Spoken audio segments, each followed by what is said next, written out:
جب سیدہ زینب قافلہ لے کے دمشق پہنچی تو بازاروں اور گھروں کی چھتوں پر لوگ جمع ہو گئے تھے۔ کسی کو کچھ پتہ نہیں تھا کہ یہ کٹے ہوئے سر کن کے ہیں، اور جو قیدی آ رہے ہیں اونٹوں پر کجاووں پر یہ کون ہیں۔ صرف اتنا اعلان کیا ہوا تھا کہ حکومت کے کچھ باغی تھے اور باغیوں کو قتل کر دیا گیا ہے۔ اب یہ باغیوں کے سر دربار یزید میں پہنچائے جا رہے ہیں۔ لوگ باغیوں کو دیکھنے کے لیے چھتوں پر چڑھ رہے تھے۔ کسی کو کچھ خبر کچھ پہچان نہ تھی۔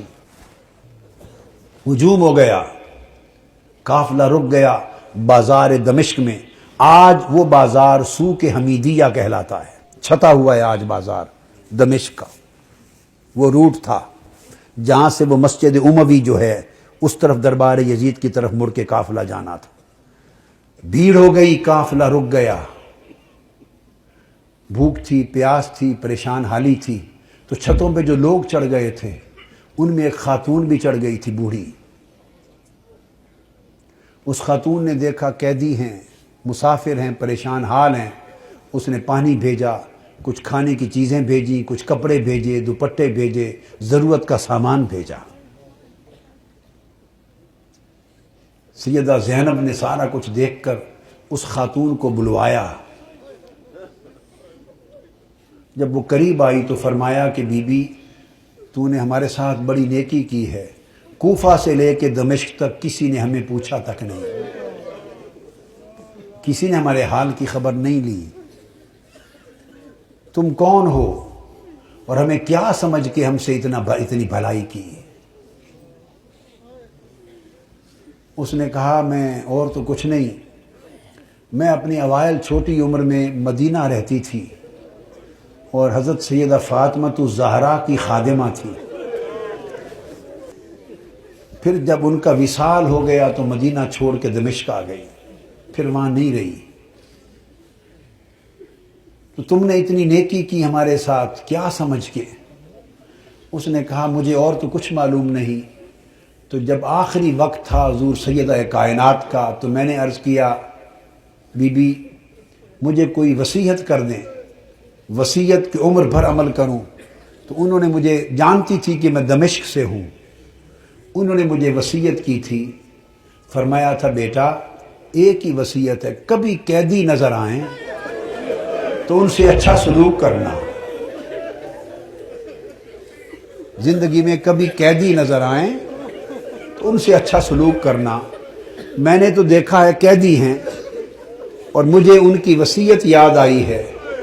زندگی میں پہلی مرتبہ موقع ملا ہے تو میں نے سیدہ فاطمہ الزہرا کی، اپنی مخدومہ کی، میں نے نصیحت پہ عمل کر کے قیدی جان کے تو یہ سارا کچھ کیا ہے۔ سیدہ زینب رضی اللہ تعالی عنہا اور سلام اللہ علیہ فرمانے لگی اللہ تیرا بھلا کرے، تجھے اجر دے، بتا تو نے ہم سے اتنی نیکی کی، بھلائی کی، ہم تیرے لیے کیا دعا کریں، کیا صلہ دیں؟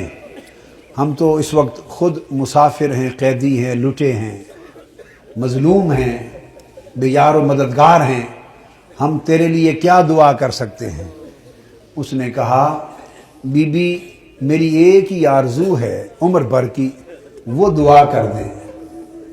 پوچھا کیا آرزو ہے؟ اس نے کہا جب میں وہاں سے چلی تھی تو سیدہ فاطمہ الزہرا رضی اللہ تعالی عنہا کے چھوٹے چھوٹے شہزادے تھے، حسن حسین اور بی بی زینب، چھوٹے معصوم بچے تھے۔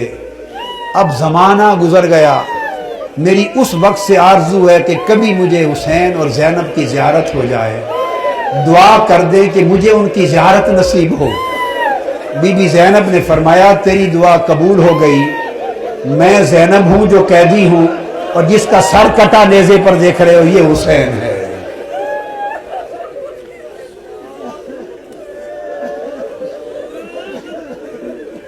اللہم صلی علی سیدنا و مولانا محمد وعلی آلہ وصحبہ وبارک وسلم۔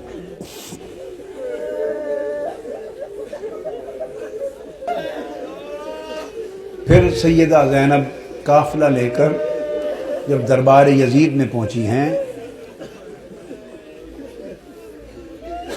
تو اس بدبخت نے حکم دیا کہ یہ جو قیدی ہیں میرے سامنے پیش کیے جائیں، اور گستاخانہ انداز کے ساتھ سیدہ زینب اور سیدنا امام زین العابدین کی طرف مخاطب ہوا۔ آپ کے ساتھ وہ ضعیفہ مائی تھی جو سیدہ کائنات سیدہ فاطمہ الزہرا رضی اللہ تعالی عنہا کی خادمہ تھی، اور جنہوں نے اپنی گود میں حسن حسین اور زینب کو پالا تھا۔ ان کا نام تھا فضہ۔ ان حضرت فضہ کا مزار آج بھی دمشق کے قبرستان مقبرہ باب الصغیر میں ہے، اہل بیت اطہار کے ساتھ ہی۔ وہ ضعیف تھی، ضعیف، اس وقت بوڑھی بڑھاپے کی وجہ سے جھک گئی تھی، کمر سیدھی نہیں ہوتی تھی۔ وہ کھڑی ہو گئی جوش میں کھڑی ہو گئی اور فرمانے لگی، بدبخت یزید،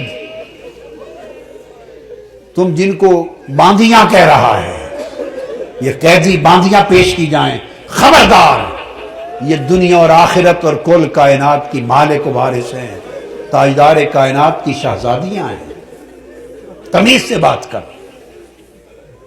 یزید نے اپنے فوجیوں کو دیکھا اور کہا کہ یہ بوڑھی خاتون کون ہے جو جسارت اور بے ادبی کر رہی ہے ہمارے دربار میں، اس کی خبر لو۔ اس کے فوجی اٹھے، انہوں نے تلوار لہرائی ڈرانے دھمکانے کے لیے بی بی فضہ رضی اللہ تعالی عنہا کو۔ بس اتنا عمل کرنے کی دیر تھی کہ خود یزید کے فوجیوں میں درجنوں سینکڑوں فوجی حبشہ کے رہنے والے تھے، اور بی بی فضہ بھی حبشہ سے تھی۔ یزید کی اپنی فوج کے حبشی جوان، یک لخت 20 حبشی جوان تلواریں میان سے نکال کے کھڑے ہو گئے۔ ان کی جو قومی غیرت تھی اور وطن کی حمیت تھی، اس نے جوش مارا۔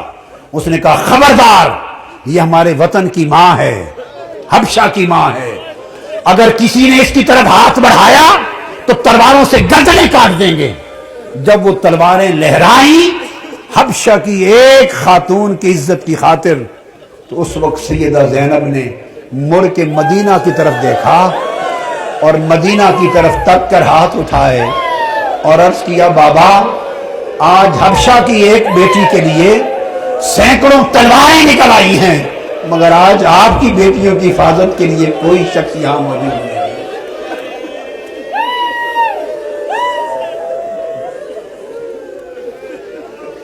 اللہم صلی علی سیدنا و مولانا محمد وعلی آلہ وصحبہ وبارک وسلم۔ الصلاة والسلام علیک یا سیدی یا رسول اللہ وعلی آلک و اصحابک و اہل بیتک یا حبیب اللہ وعلی آلک و اہل بیتک و ذریتک یا حبیب اللہ وما علینا الا اللہ۔